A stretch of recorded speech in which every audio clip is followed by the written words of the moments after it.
Sitaki kesho museme kama eti nimekuwa mkali, lakini nimehubiri ya kutosha hata ndani ya makanisa. J'insiste kwa taximen ba mavanette, et il faut leur dire vous comme journaliste, kila chauffeur wa vanette mwenye ndakuta ameparkinge kufasi ya Nyawera ku monument ya Muzihirwa, les sachets ni marchandise. C'est une marchandise. Les gens, quand ils importaient les sachets pour venir les vendre ici, de la même manière qu'ils importaient les sachets, qu'ils importent maintenant aussi les papiers là qu'ils utiliseront comme élément d'emballage. C'est tout. Il n'y a pas d'autres mesures qu'on doit prendre.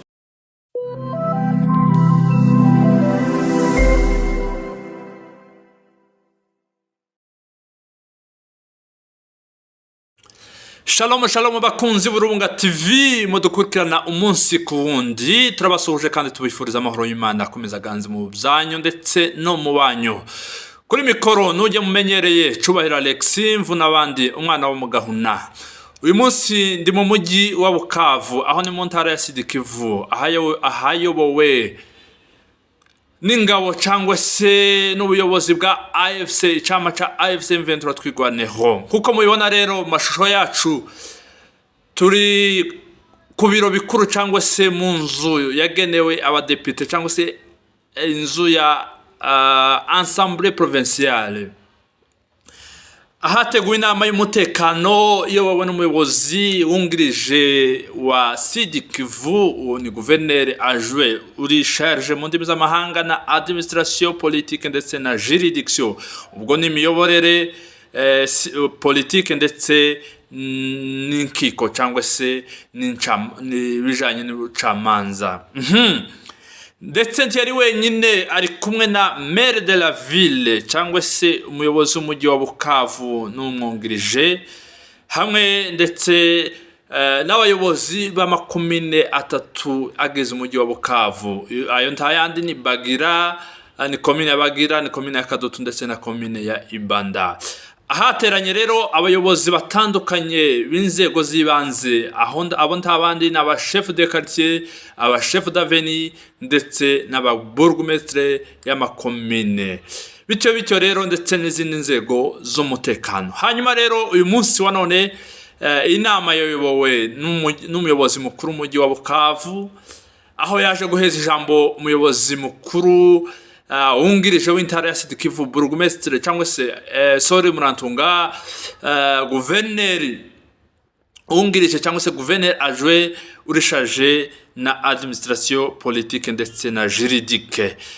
Aza kuza gutanga ingingo z'ingenzi cyangwa se ibyari bigenewe kwigwaho uyu munsi wa none. Ndagira ngo rero tuze kubibagezaho kandi tuze kubana. Araza kubisobanura mu ndimi z'amahanga, ariko nanone kuba tumva igiswahili cyangwa se n'igifaransa, ndagira ngo tubanze tubace mu ncamake y'ibyari bigenderewe cyangwa se ibyizwe ndetse n'imyanzuro yabaye muri iyi nama. Icambere ni iki: umuyobozi mukuru umujyi wa Bukavu amaze gufata ijambo yegereje inama yose ubwo batangiye baririmba indirimbo y'igihugu, aza ndetse guheza gouverneur adjoint umwanya kugira ngo abashe kuganiriza abari baterane muri iyo nama y'umutekano. Intego y'iyo nama rero icambere kwari ukubwira aba chef de quartier, aba chef d'avenue ndetse n'aba bourgmestre ba makomine ko amasoko atemewe ya Bukavu, muri mujyi wa Bukavu ndetse no mu nkengero zawo, kuva uyu munsi wa none adakenewe kongera kandi kugaragara. Akabasaba abayobozi batandukanye b'izo nzego zibanze ko bagomba gukora ibishoboka byose aya masoko agakugwa muri uyu mujyi. Hakenewe isuku mu mujyi, kandi atari isuku gusa mu byanduza umuhanda ndetse mu isuku no mu bikorwa bimwe na bimwe bitemewe. Ico nico cyari cyambere, kwari kubwira abayobozi ko hatemewe ayo amasoko atemewe. Abaturage bakeneye gucuruza ko bagomba kugana mu masoko yabugenewe. Icya kabiri kwari kubwira abaturage cyangwa se abayobozi b'abaturage b'inzego zibanze ko salongo cyangwa se umuganda ko ari itegeko, kandi ko umuturage wese cyangwa se umuntu wese utazakora cyangwa uzafatwa atagiye muri uwo muganda azacirwa amande y'amadolari, amafaranga yavuze mu madolari ijana, amadolari ijana ya amande, kandi bigashyirwa mu bikorwa guhera uyu munsi. Icya kabiri, yavuze ko ibiyobyabwenge bitemewe, icuruzwa cyangwa se gucuruza ibiyobyabwenge muri uyu mujyi wa Bukavu no muri intara yose ya Sud Kivu bayoboye ko bitemewe, kandi uzafatwa azashikirizwa inzego zibishinzwe akabihanirwa. Nanone yagiye agaruka kuri parikingi cyangwa se parikingi ni mu ndimi z'abazungu, ariko birumvikana ko ahemewe guhagarika cyangwa se gushira imodoka hatabugenewe, aho ntihemewe, kandi ko uzafatwa yaparitse muri parikingi itemewe uwazabihanirwa. Yabwiye abashoferi ko hari parikingi zabugenewe ndetse zateguwe n'ubuyobozi, izo nizo parikingi zemewe. Izindi parikingi zose zitemewe muri uyu mujyi wa Bukavu ndetse no mu nkengero zawo, uzafatwa yaparitse mu buryo butemewe, uwo ngo nawe azabihanirwa. Nanone guverineri yakomeje avuga ko igiciro c'amamega interinete muri uyu mujyi wa Bukavu, abacuruzi b'amamega, abacuruzi b'amayinite, uburyo bw'itumanaho bwakomeje guhenda bitewe n'abacuruza. Avuga ko Murantunga yaganiriye n'amasosiyete cyangwa se amashirahamwe ashinzwe itumanaho ko hagomba gushirwaho ibiciro biri fixe cyangwa ibiciro bihamye, aho yavuze ko jiga imwe itagomba kurenza 2,850. Hari ababirenza bakageza 3,000, abandi bakageza 4,000, ndetse avuga ko na inite 100 itagomba rero kurenza n'ico giciro. Nanone guverineri yakomeje avuga ko hagiye gukorwa ibarura y'aba échangeurs, abacuruzi b'amafaranga cyangwa se ababadirisha mu Giswahili amafaranga. Yavuze ko aba-échangeurs bose bagomba kubarurwa bakamenyekana, kandi bakabikora mu buryo buzwi n'igiciro bavunjaho aya mafaranga. Abavunja ubwo nibo tuvuga, bagomba kuba bafite igiciro kimwe kandi gihamye. Uzabikora gutandukanye nuko itegeko ryabigenye, uwo azabihanirwa. Nanone guverineri yakomeje asaba abayobozi b'inzego z'ibanze ko bagomba kuja mu maformation ideologique, bagomba gukorerwa amahugurwa ajanye n'icama. Ntabwo tuzakorana, yavuze ko batazakorana n'abayobozi b'inzego z'ibanze batari forme cyangwa se batigishijwe ideologie y'icama, intego z'icama, imigambi y'icama naho kigana. Aravuga ko bidashoboka ko bakomezanya nabo batagiye bakora batabanje kuja muri formation. Nanone guverineri yakomeje avuga ko abayobozi bose bagomba gufatikanyiriza hamwe kwakira umuyobozi Senateur Avi cyangwa se uwahoze ari perezida w'igihugu Joseph Kabila, ko yabamenyeshe ko ari muri mujyi wa Bukavu. Nanone kandi aza kubabwira ko abemerera kuba bamwitaba mu gihe cyose abigombye. Icyo yatinzeho n'abayobozi b'amakomine ndetse n'abandi nzego zo muri guverinora ko bagomba kumwitaba, ari uko guverineri wungirije ushinzwe imiyoborere yabemereye.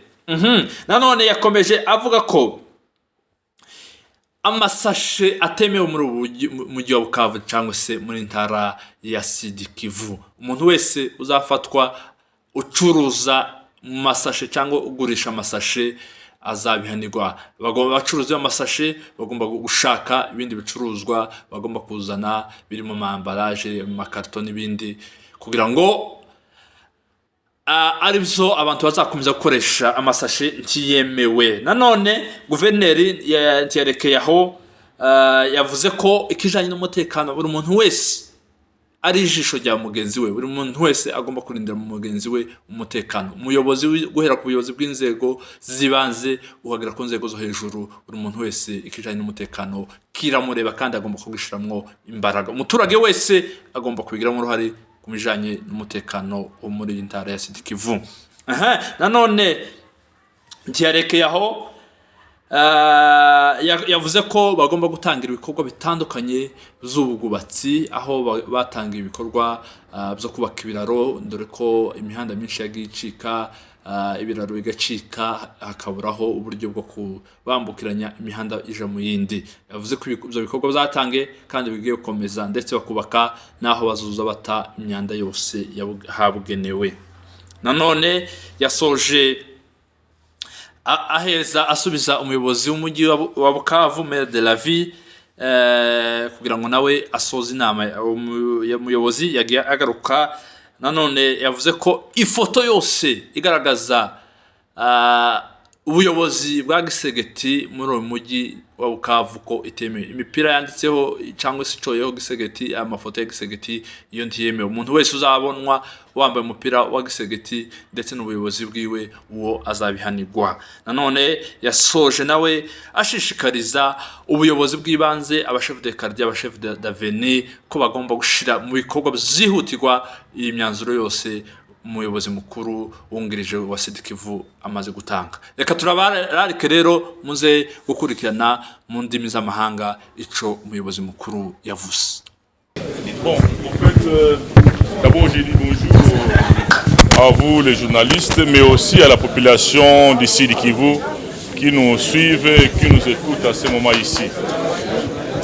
Tout ce que vous devez retenir, c'est que cette réunion, c'est une réunion ordinaire. On s'était fixé lors de notre prise du pouvoir que nous organiserons des réunions de sensibilisation en faveur de responsables des cadres de base, notamment le maire de la ville, le bourgmestre, les chefs de quartier, jusqu'au Nyumbakumi. Et ces réunions portent sur 3 aspects. Le premier aspect, ça concerne la sécurité dans l'ensemble de notre province. Le deuxième aspect, ça concerne la salubrité dans cette province, mais aussi la cohabitation entre les communautés et les différents groupes de la ville. Alors, aujourd'hui, la réunion a porté sur l'évaluation de différents points, de différentes résolutions plutôt ici, de réunions que nous tenons d'habitude, des réunions provinciales du Conseil de sécurité. Il a été question que je puisse rappeler toutes les décisions prises à l'endroit des cadres de base afin qu'ils puissent, 1. le mettre en œuvre, 2. les exécuter et 3. prendre un engagement sur la suite de ces décisions là-bas. C'est ce qui vient d'être fait aujourd'hui. Vous avez vu dans la salle, tous à l'unanimité, ils viennent de se réengager à poursuivre la lutte jusqu'à ce qu'on se rassure que notre province, notre ville est revêtue sa robe d'antan. Donc aujourd'hui, toutes les décisions que nous avons prises doivent être exécutées et sans faille. Et le responsable numéro 1, ce sont tous ces cadres de base, notamment les bourgmestres, le maire, le chef de quartier jusqu'au Nyumbakumi. Ce sont eux qui vont les exécuter. Ne pas les exécuter signifie qu'ils sabotent l'autorité du gouverneur. Et c'est pourquoi nous sommes là. Et une réunion élargie du Conseil provincial de sécurité est projetée la semaine prochaine, où seraient aussi conviés le chef de quartier, le maire, le bourgmestre et le conseil provincial de sécurité. Voilà un peu la raison de cette rencontre. J'insiste, et je viens même de le dire, que toutes les décisions prises, aucune parmi elles ne sera non exécutée. Quelles sont ces décisions? La première décision, c'est que la sécurité. Deuxième décision, le respect strict de sa langue.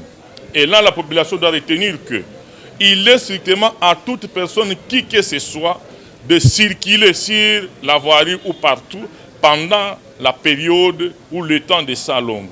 Si vous n'avez rien à faire, vous restez à la maison. Or, chacun doit avoir quelque chose à faire. C'est-à-dire, vous restez en train de travailler chez vous, soit devant votre magasin, soit dans votre kiosque. chacun doit travailler. Plus question de voir les gens circuler sur la voirie ou dans des quartiers pendant la période des salons. Non seulement les véhicules, mais aussi la population est strictement interdite, à la seule condition que vous déteniez un ordre de mission, ou soit vous avez un malade à porter à l'hôpital que vous voulez amener. Mais pas question de dire vous vous promenez, vous faites les pieds, puisque le véhicule ne circule pas, et maintenant vous faites le luxe de faire les promenades. Plus question de cela. Autre décision que nous avons prise, c'est que le vente des sachets, je l'ai dit et je l'ai dit encore, le vente des sachets est strictement interdit dans la ville de Bukavu et ses périphéries. Donc, ils vont aussi exécuter cette décision. Nous avons dit également que le vente des produits, les boissons fortement alcoolisés, c'est strictement interdit. Ça ne doit plus faire l'objet d'un débat. Quiconque, je dis bien quiconque, sera attrapé dans sa boutique ou dans le kiosque en train de vendre cela, la première des choses qui sera faite, on va lui demander de boire toute cette boisson là-bas.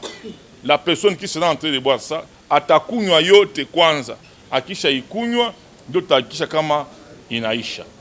Donc c'est aussi une décision et les amis sont d'accord à exécuter cela.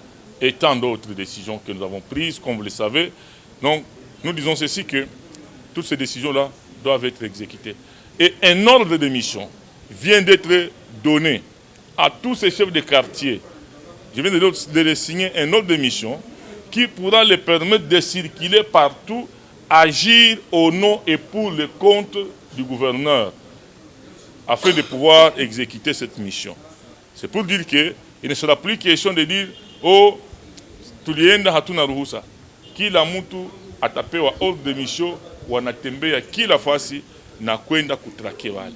Sitaki tena sitaki mtu yoyote mwenye hatafanya saa longo mwaye muji ndahakikisha kwamba tumemfanyizia kazi. Monsieur le gouverneur par intérim, comme vous venez de prendre la mesure interdisant la vente des sachets, qu'avez-vous prise comme mesure afin d'amener d'autres qui puissent remplacer les sachets? Les sachets ni marchandises. C'est une marchandise. Les gens, quand ils importaient les sachets pour venir les vendre ici, de la même manière qu'ils importaient les sachets, qu'ils importent maintenant aussi les papiers là qu'ils utiliseront comme élément d'emballage. C'est tout. Il n'y a pas d'autres mesures qu'on doit prendre. D'autres pays où on n'utilise pas les sachets. Et ils utilisent quoi? J'ai vu dans des pharmacies déjà, ils ont des emballages là, en papier. J'ai vu dans des maisons de vente de pain, il y a des gens qui les utilisent. De la même manière qu'on a tout l'été à sachets za kuuzishia amo, za kuambale amo, vile bale bachuruzi baende balete ile maambalaje yenye nakubaliwa. Ni maambalaje za buchuruzi, haiko za gouverneur. Na kama we hauna hayo, beba meka, beba mbegeti. Kama ni kuuza mafuta, hiyo mafuta mama wanauza, bafanye nini? Babebe chupa wala bidon, il y a 5 litres, on uza mafuta. Donc je reste strict là-dessus. C'est dur, mais ça doit s'exécuter. Parce que la vie de Bukavu, hatuko tunafanya ya kusema ni mchezo, ya kusema tunaendelea kufanya vitu kama vile kawaida. Les choses doivent s'exécuter telles que c'est décidé avec vous et avec les membres que vous voyez ici. Donc voilà ce que je voulais dire. Et là j'insiste encore plus, le marché pirate. Nimesema na hiyo naisema kwa Kiswahili, muiwambie, nimetuma makomunike makanisa. Nimeizungumuzia. Na watuma kwa maparoisi. Hiyo komunike. Kila mtu baba ambie bibi yake, sitaki nione mtu kusoko ya kwa baba Chingazi. Sitaki nione mtu mubalabala kusoko ya Nyawera. Sitaki nione mtu kuplasi. Sitaki nione mtu akiuzishia mwa ile ligne yote ya kwenda kwa hopital general. Je répète et j'insiste là-dessus. Sitaki kesho museme kama eti nimekuwa mkali, lakini nimehubiri ya kutosha hata ndani ya makanisa. J'insiste kwa taxmen ba mavanette, et il faut leur dire vous comme journaliste. Kila chauffeur wa vanette mwenye ndakuta ameparkinge kufasi ya Nyawera kumonima ya Muzihirwa, ndahakikisha kama ile bis nimeifunga na itafanya mwaka mzima ku gouvernorat na hakuna kuigomboa. Au itakuwa bis itakuwa na transporter wa travailleurs ya gouvernorat. hata tuna wengine, kwa sababu wameshindikana, na hivyo wameshindikana, nitawaonyesha kama hakuna yule anayekuwa yule ya sheria. Na waza ili muambie mama takutaniwa kwa baba chingaja na uzishia pale, akiuzishia kusoko ya Nyawera, akiuzishia inje kusoko ya kuplace 24, nitahakikisha kwamba kila mtu amefanyiziwa kitu. Nitawafukuza kwa ngambo na kwa njia zote, kwa sababu hawataki kuelewa. Hivi hawataki kuelewa kwa upole, wataelewa kwa nguvu, na tuna nguvu ya kuifanya. Sasa nawaomba wa baba, washauri wa mama, watafute fasi. Tumeonda soko kunyawera huko 3360 etalage ziko wazi. Soko ya Nguba iko wazi. Soko ya Bichi Mwanzi tumefungula, tunaita soko ya Revolution, iko wazi. Kila mtu atafute fasi mwa hizo soko. Umbali mbali na ile, nitahakikisha kwamba ile fasi tumeigomboa.